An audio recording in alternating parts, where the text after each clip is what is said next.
Good morning students. How are you? Good morning बच्चों. We are doing our chapter Rulers and Buildings in History. हम history में rulers और building का जो chapter है वो हम कर रहे हैं भाई. तो in this chapter we have done some work in the previous period about Qutub Minar, engineering skills and constructions,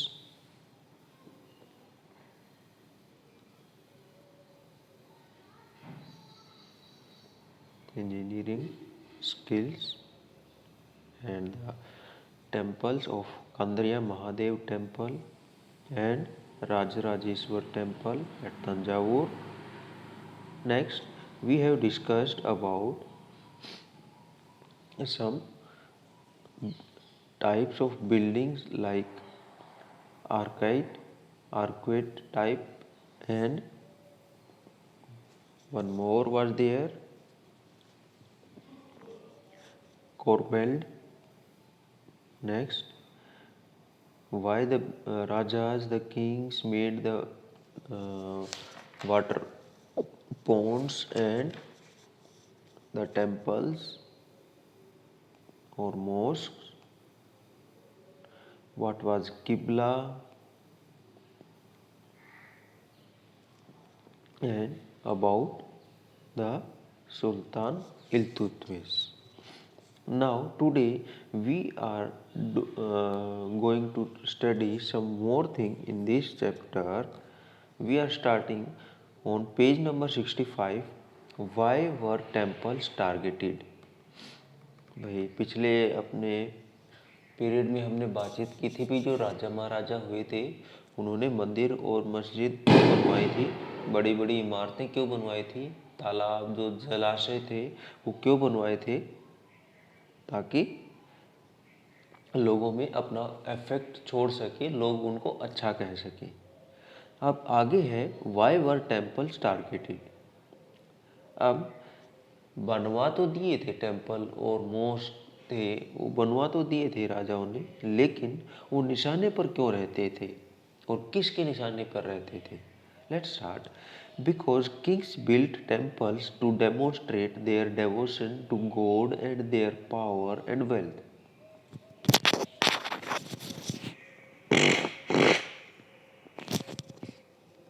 भाई राजाओं ने टेम्पल्स मंदिर बनवाए टू डेमोन्स्ट्रेट दिखाने के लिए देयर डिवोशन, भाई वो कितने उनके भगवान जो उनके God and their power and wealth, उनके जो देवता हैं उनके लिए कितने समर्पित हैं, कितने भक्त हैं उनके, and their power and wealth, और उनके पास कितनी ताकत है और कितनी दौलत है, वेल्थ दौलत.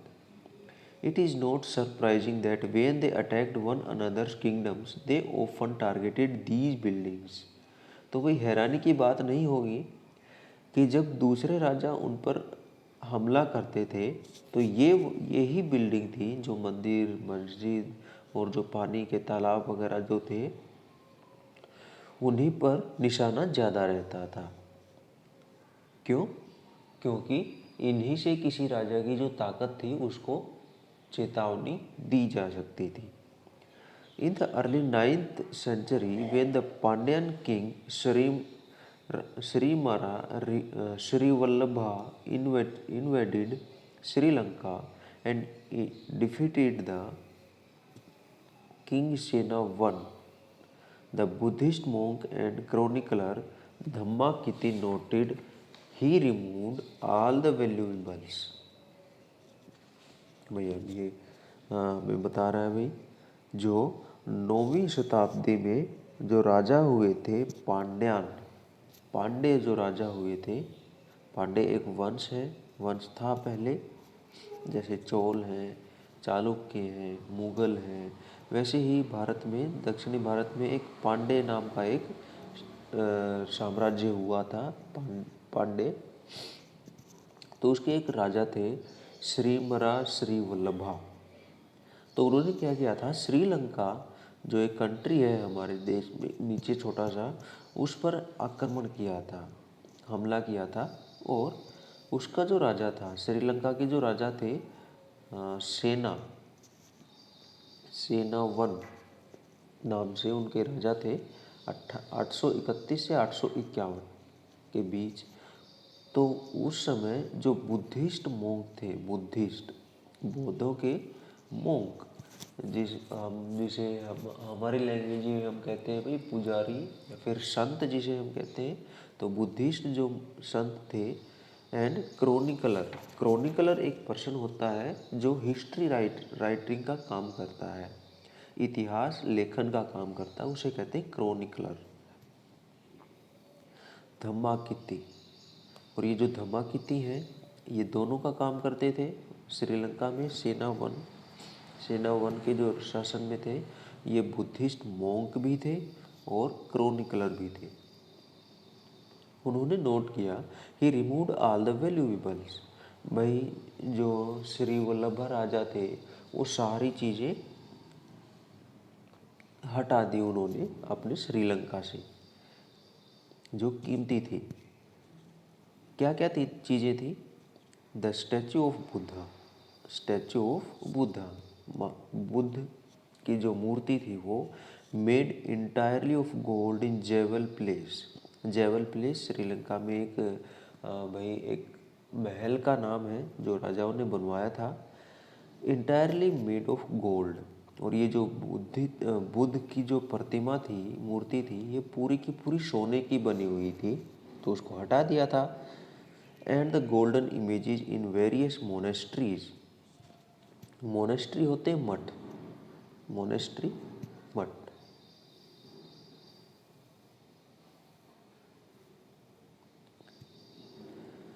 अब मठ एक ऐसी जगह है जहाँ पर जो बौद्ध होते हैं उनका हम कह सकते हैं भाई मंदिर, ठीक है।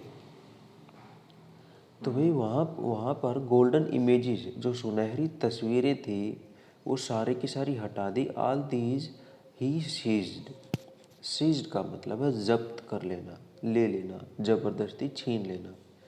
तो भाई जो धमाकी जो राजा थे श्री वल्लभा श्री मरा पांड्यन राजा थे, उन्होंने ये सारी चीज़ें जब्त कर ली थी, ले ली थी श्रीलंका से। सेना वन जो राजा थे उनसे छीन ली थी। The blow to the pride of Sinhalese ruler had to be invaded. Sinhalese जो सेना वन राजा थे वो, और श्रीलंका में जो राजा हुए थे उन्हें सिंहलीज राजा कहा जाता था। सिंहलीज एक भाषा का नाम है, एक भाषा है जो श्रीलंका में बोली जाती है, और उसी भाषा पर इनका नाम पड़ा है सिंहलीज। तो ठीक, सिंहलीज राजा के जो शानो शौकत थी, उनका जो रुतबा था, उन पर एक जो धक्का लगा था इस लूट से, तो वही कहा गया था अवेंज्ड मतलब बदला लेना था। And the next Sinhalese ruler Sena two order his general to invade Madurai. और जो अगले राजा थे, अगले सिंहलीज राजा थे जो कि थे सेना दो, उन्होंने आदेश दिया कि इन्वेड मदुरई, इन्वेड आक्रमण करना, भाई मदुरई पर आक्रमण किया जाए। द कैपिटल ऑफ पांड्यास, और पांड्या की जो राजधानी थी, तो पांड्या की राजधानी कौन सी थी? मदुरई।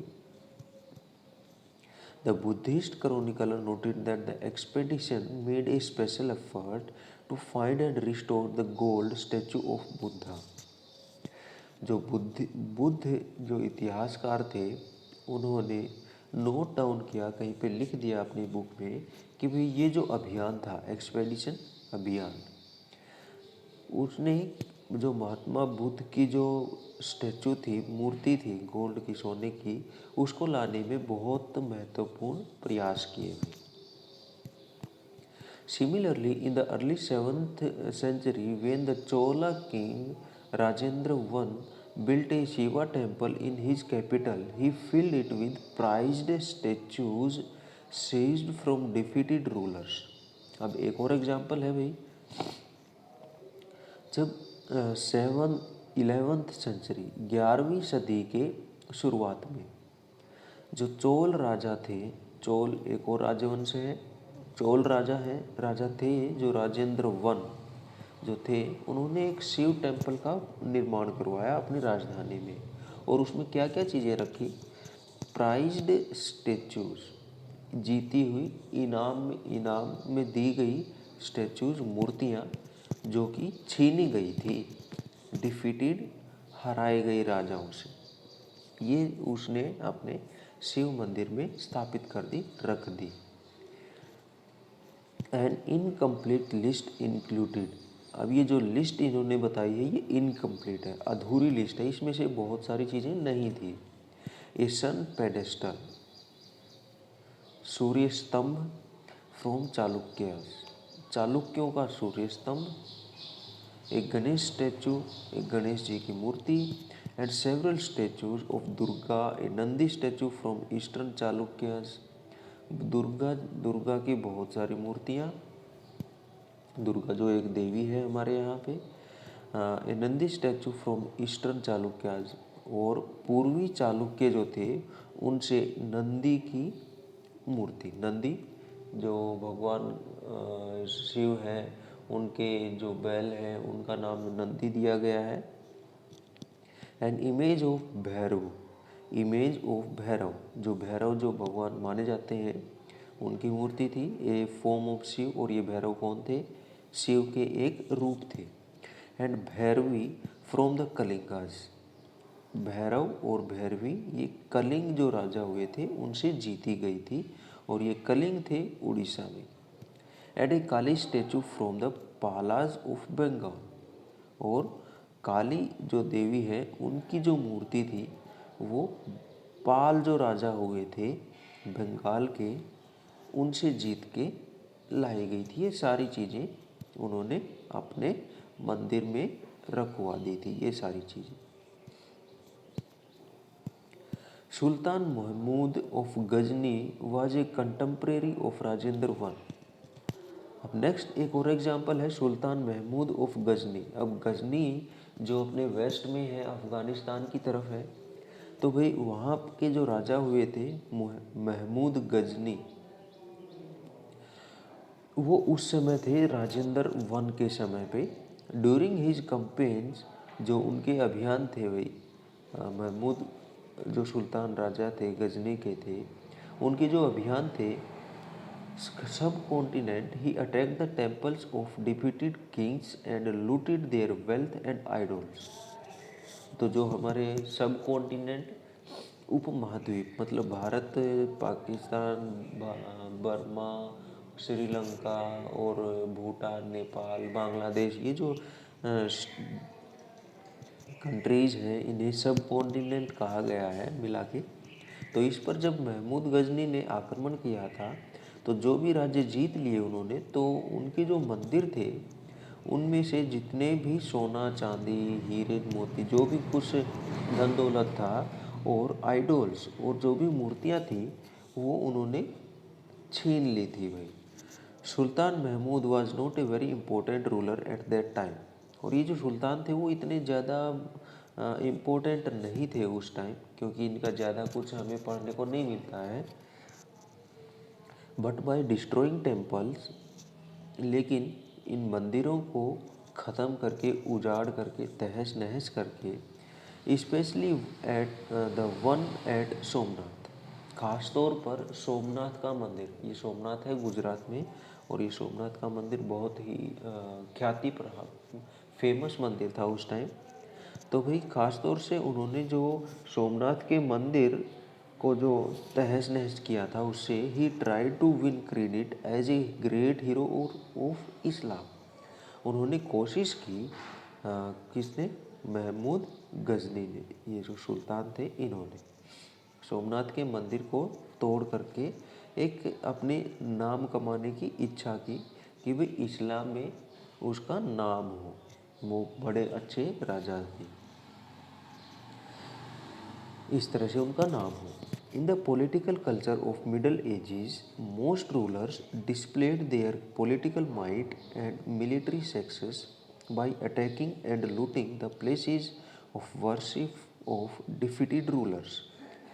भाई मध्य युग के जो राजनीतिक जीवन था उसमें जो राजा थे वो दूसरे राजाओं को जीत करके उनके मंदिरों को तोड़ करके अपनी जो ताकत थी, सैन्य ताकत थी और राजनीतिक ताकत थी, वो दिखाने की कोशिश किया करते थे मध्य युग में। फिर है gardens, tombs and forts. Garden Bagh, tomb मकबरे, फोर्ट्स किले। Under the Mughals architecture became more complex. जो मुगल राजा हुए थे उनके टाइम पे आर्किटेक्चर जो था, भवन निर्माण की जो कला थी, मोर कॉम्प्लेक्स, और भी जटिल हो गई थी। Babur, Humayun, Akbar, Jahangir and specially Shah Jahan were personally interested in. ये जो राजा थे बाबर, हुमायूं, अकबर, जहांगीर और शाहजहां खास तौर से, इनको भाई इंटरेस्ट था किस में? लिटरेचर, साहित्य में, पढ़ने लिखने में, आर्ट कला में, आर्किटेक्चर भवन निर्माण में। In his autobiography Babur described his interest in planning and laying out formal gardens. Autobiography अपनी खुद की आत्मकथा, मेरे जीवन में मैंने क्या किया, मेरे साथ क्या हुआ, उसे हम आत्मकथा कहते हैं, ऑटोबायोग्राफी। बाबर जो राजा हुए हैं मुग़ल के, उन्होंने डिस्क्राइब किया, वर्णन किया अबाउट हिज इंटरेस्ट, भाई उनकी रुचि थी किसमें? Planning and laying out formal gardens. जो गार्डन हुए होते थे उनको प्लान करने में भी, किस तरह से उनको बनाया जाए। And place is placed with in rectangular walled enclosures and divided into 4 quarters by artificial channels। और जो वो गार्डन थे वो किस तरह से उनको 4 हिस्सों में, मतलब रेक्टेंगुलर शेप में बांटा जाता था भाई। आर्टिफिशियल चैनल्स, नकली चैनल, मतलब डिवाइडर जिसे हम कहते हैं, उनमें किस तरह से उनको बांटा गया। अब तुम्हारे पेज नंबर ये जो है, पिछला जो पेज है, यहाँ पे देखो ये कुछ एग्जाम्पल है।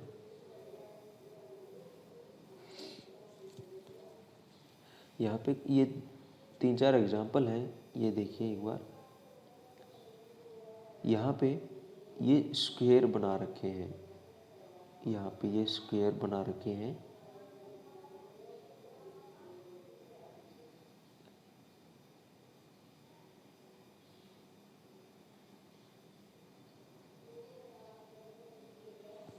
इस तरह से ये बाग बनाए जाते थे उस टाइम मुगल शासन में। यहाँ भी देखिए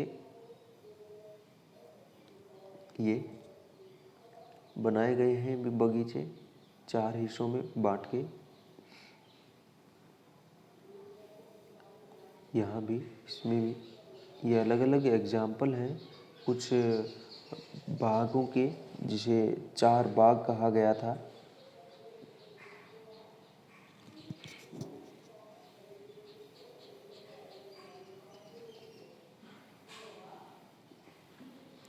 तो भाई ये जो राजा थे भाई शाहजहाँ थे, ये इनका इंटरेस्ट था बहुत। ये यहाँ इस पिक्चर में भी ये देखो, ये बना रहे हैं भाई, एक प्लान बना रहे हैं, प्लान तैयार कर रहे हैं भाई किस तरह से बगीचा बनाया जाए, उसमें 4 हिस्से किए जाएं। ये यहाँ पे देखिए 1 2 3 4, और in between there are walls और canals. These are dividing parts of these 4 parts. इस तरह से ये बगीचों का निर्माण करवाते थे भाई। दीज गार्डन्स वर कॉल्ड 4 बाग्स, और इन बागों को कहा गया था 4 बाग। ये जो गार्डन बनाए जाते थे 4 हिस्सों में, इनको कहा गया था 4 बाग, क्योंकि इसमें 4 हिस्से थे। 4 gardens because of their symmetrical division into quarters. इसलिए कहा गया था क्योंकि सिमेट्रिकल डिजाइन था। सिमेट्रिक मतलब एक जैसा, हू बहू जिसे हम कहते हैं, सेम टू सेम। मैथ में भी तुमने पढ़ा होगा शायद, symmetric design into quarter. Quarter होता है चौथाई हिस्सा, 1/4। Beginning with Akbar, some of the most beautiful charbags were constructed by Jahangir and Shahjahan in Kashmir, Agra and Delhi.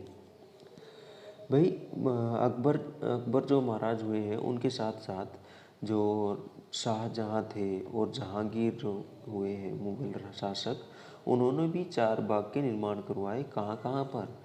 Kashmir में, आगरा में और दिल्ली में। ये अभी जो हमने पिछले इसमें देखा है, ये फिगर बता रखे हैं इसने। मुग़ल चार बाग, हुमायूं टॉम दिल्ली में चार बाग ये बना रखे हैं भाई। उसके बाद शालीमार गार्डन जो कि कश्मीर में है, श्रीनगर में।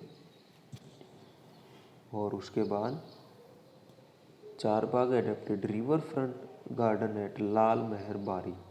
लाल महर बारी बारी जगह का नाम है और इस जगह का नाम मतलब इस चार बाग का नाम दिया गया है लाल महर बारी, ठीक है,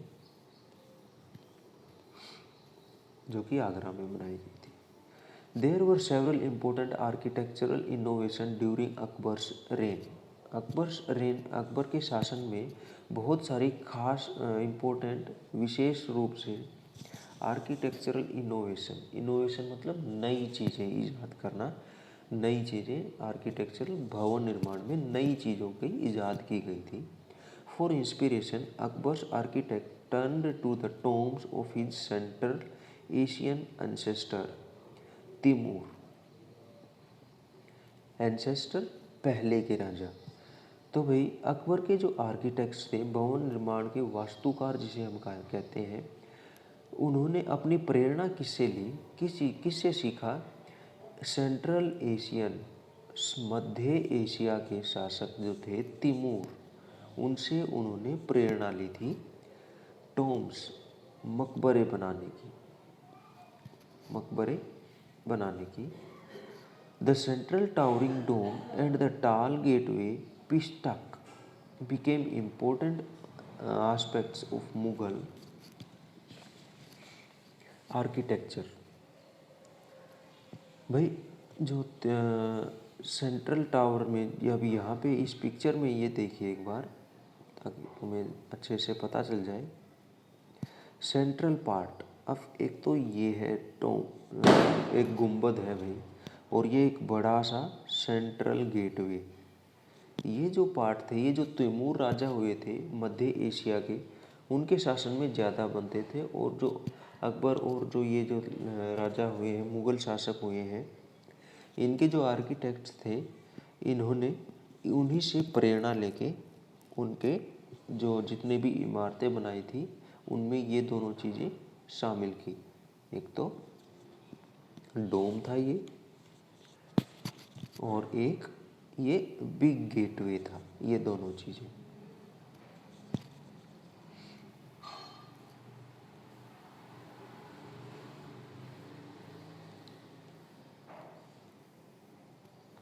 first visible in Humayun's tomb, और जो हुमायूं की टॉम्ब थी उसमें सबसे पहले इसका वर्णन मिलता है, देखने को मिलते हैं भाई।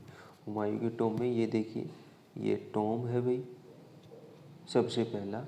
इससे पहले कोई टॉम्ब नहीं हुआ करते थे। तो अकबर महाराज जो हुए थे, हुमायूं जो महाराज थे, उनकी जो टॉम्ब थी उनमें सबसे पहले ये दिखाई दिए थे।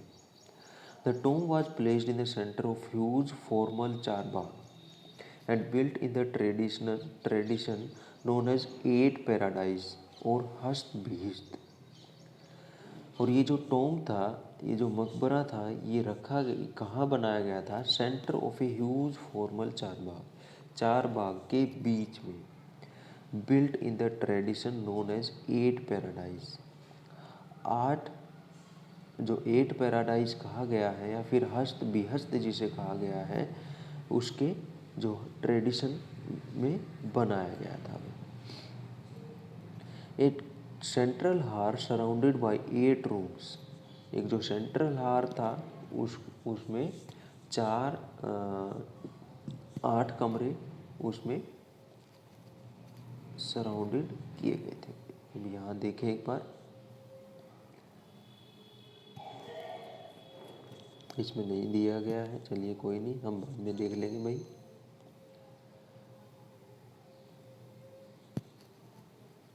The building was constructed with red sandstone. जो बिल्डिंग थी पूरी की पूरी इमारत थी वो बनाई गई थी किससे? रेड सैंडस्टोन, लाल बलुआ पत्थर से, बालू पत्थर जिसे हम कहते हैं। एज्ड विद वाइट मार्बल, और उसके किनारे थे, उसके किनारों पे लगाया गया था सफ़ेद संगमरमर पत्थर। It was during Shah Jahan's reign that the different elements of Mughal architecture were fused together in a grand harmonious synthesis। अभी शाहजहाँ का जो शासन था उसमें जो मुग़ल शासन के अलग अलग तरीके थे उनको फ्यूज मतलब इकट्ठा कर दिया गया, मिला दिया गया। ग्रैंड हार्मोनियस सिंथेसिस, एक बहुत विशाल शानदार संयोग, तालमेल जिसे हम कहते हैं भाई, उसमें ढाल दिया गया था ताकि देखने में बहुत सुंदर लगे। His rain witnessed a huge amount of construction activity specially in Agra and Delhi. उनके शासन में, शाहजहाँ के शासन में आगरा और दिल्ली में बहुत सारी इमारतें बनाई गई थी। The ceremonial halls of public and private audience, जो अलग अलग उत्सव मनाए जाते थे, सेरेमनी की जाती थी, उसमें पब्लिक एंड प्राइवेट, जो राजा के प्राइवेट ऑडियंस थे, दीवाने खास जिसे कहा जाता था, और पब्लिक दीवाने आम जिसे कहा जाता था लोगों के लिए, उनके लिए वर केयरफुली प्लान्ड, सावधानी पूर्वक प्लानिंग की गई थी, वही किस तरह से बनाए जाएंगे। Placed with in a large courtyard, एक बड़े से आंगन में प्लेस की गई थी, रखी गई थी। These courts were also described as Chihil Sutun और 40 पिलर्ड हॉल्स। और ये जो आंगन बनाए गए थे, ये जो कोर्ट किले बनाए मतलब जहाँ पर ये सभाएं होती थी, उन इलाकों को बनाया गया था, उनको कहा गया था चिहिल सुतुन या 40 पिलर्ड हॉल्स, 40 पिलर के हॉल, बड़ा सा कमरा। शाहजहां's audience halls were specially constructed to resemble a mosque।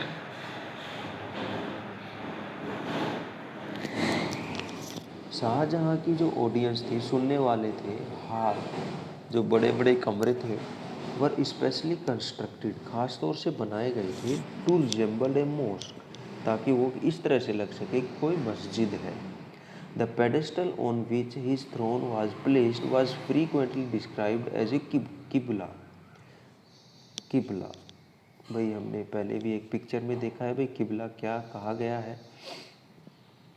The pedestal on which his throne was placed, और जो पैर थे जिनके ऊपर जो राजा का सिंहासन रखा गया था, थ्रोन सिंहासन, फ्रीक्वेंटली डिस्क्राइब्ड, बार बार डिस्क्राइब किया जाता था, बताया जाता था जैसे कि किबला है। The direction faced by Muslims at prayer, और किबला किसे कहा गया है? किबला एक डायरेक्शन है, जैसे हमारी नॉर्थ ईस्ट वेस्ट साउथ होती है, वैसे ही किबला एक डायरेक्शन है जिस तरफ जो मुस्लिम होते हैं अपना फेस करके खड़े होते हैं जब वो प्रेयर करते हैं, नमाज अदा करते हैं।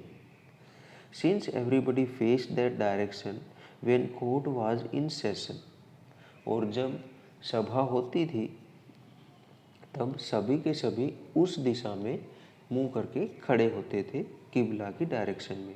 अब ये किबला क्या है, तो ये पेज नंबर अपना है, पेज नंबर 64 पे तुम देख सकते हो भाई किबला किस डायरेक्शन में है, वेस्ट डायरेक्शन में है, तो लोग वेस्ट डायरेक्शन की तरफ मुंह करके खड़े होते थे। The idea of king as a representative of God on earth was suggested by these architectural features, और जो राजा थे वो भगवान के रिप्रेजेंटेटिव होते थे, भगवान को प्रस्तुत करने वाले होते थे भाई, भगवान ने उनको भेजा है भाई suggested by these architectural features.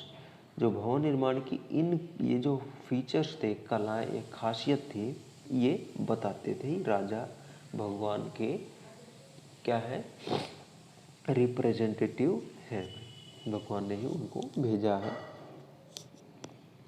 The connection between royal justice and the imperial court was emphasized by Shah Jahan in his newly constructed court in Red Fort at Delhi।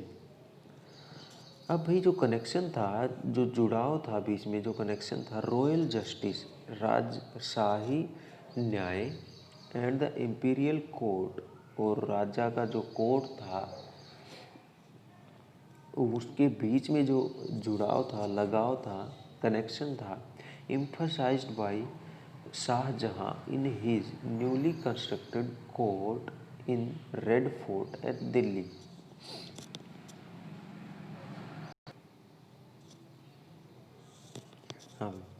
The connection between royal justice and imperial court was emphasized by Shah Jahan in his newly constructed court in Red Fort in at Delhi. और इन दोनों का आपस में जो जुड़ाव था, सामंजस्य था, भाई इन दोनों में क्या संबंध है, ये दिखाया गया था भाई शाहजहाँ के जो कोर्ट था, राज दरबार था, रेड फोर्ट, लाल किला, जो कि दिल्ली में बनाया गया था, उसमें भाई शाही न्याय क्या है और शाही दरबार क्या है। Behind the emperor's throne were a series of pietra dura. अब ये यहाँ पे एक नया वर्ड है भाई, ध्यान से इसको याद रखना, पियत्रा दूरा। What is pietra dura? Let's see. Coloured hard stones placed in depressions carved into marble और sandstone creating beautiful ornate patterns. भाई जो मार्बल होते हैं, संगमरमर जो होता है, उसके बीच में छेद करके, उसको खोद करके, उसके अंदर सैंडस्टोन या फिर सुंदर और पेबल्स जो होते हैं वो लगाए जाते हैं, उसे हम पियट्रा दूरा कहते हैं। चलिए एक बार मैं तुम्हें दिखा देता हूँ पियट्रा दूरा। ये this is an example of pietra dura. यहाँ पे एक मार्बल है, the white colour sheet, this is the white color sheet, this is marble sheet, and you can see the different colors, the leaf, flowers, the veils, and the birds, these are all of different stones। भाई ये अलग अलग जो रंगीन तुम्हें जितने भी colour दिखाई दे रहे हैं, ये सारे अलग अलग कलर के पत्थर हैं। ये जो मार्बल है, संगमरमर है, इसको खोद खोद के इसके अंदर डाले गए हैं, चिपकाए गए हैं ये। और इसे जब बनाते हैं तो इसे हम कहते हैं पियट्रा दूरा। ये आज भी आगरा में बनाए जाते हैं भाई। इसके लिए मैं तुम्हें एक लिंक भेज दूंगा, I will send you link, you can find out, you can learn more about pietra dura from this link. Next, moving to the chapter, inlays that depicted the legendary Greek god Orpheus playing the lute। Lute means वीणा जिसे कहते हैं भाई, harp जिसे कहा जाता है। Behind the emperor's throne, जो राजा के जो सिंहासन है, वर ए सीरीज ऑफ पियट्रा डोरा, उसके पीछे पियट्रा डोरा की एक सीरीज थी। अब एक यहाँ देखते हैं इसमें, अब यहाँ देखिए, जैसे ये सिंहासन है, इस सिंहासन के पीछे यहाँ पे ये कुछ डिजाइन्स बनाए गए हैं, इसके पीछे हैं ये, इस सिंहासन के पीछे। इसी तरह ये पियत्रा डोरा है, ये सिंहासन के पीछे बनाए जाते थे बहुत सारे, जैसे सजावटी के तौर पे। जैसे हम हमारे घरों में भी सजावट के लिए दीवारों पे चित्र वगैरह, ड्राइंग वगैरह, या फिर जो मार्बल्स की पिक्चर्स होती हैं वो चिपका देते हैं, वैसे ही depicted the legendary Greek god, जो भी ग्रीक जो देवता थे और ओर्फस प्लेइंग द ल्यूट, वीणा को बजाते हुए दिखाए जाते थे। It was believed that Orpheus music could calm ferocious beasts. भाई, और ये विश्वास किया जाता था जो ओर्फस के म्यूजिक था, जो संगीत था, वीणा जो बजाते थे, वो काम फिरोशियस बीस्ट, जो फिरोशियस बीस्ट थे, जंगली जानवर थे, आक्रमणकारी, बहुत खतरनाक थे, वॉयलेंट जिसे हम कहते हैं, फिरोशियस वॉयलेंट बीस्ट, जंगली जानवर, तो वही उनको शांत कर देता था। अनटिल दे को एग्जिस्टेड टुगेदर पीसफुली, को एग्जिस्टेड एक साथ रहना, भाई शांति से एक साथ ना रह जाए तब तक उनको शांत कर देता था ओर्फस का music. The construction of Shah Jahan's audience hall aimed to communicate that the king's justice would treat the high and the low as equals, creating a world where all could live together in harmony।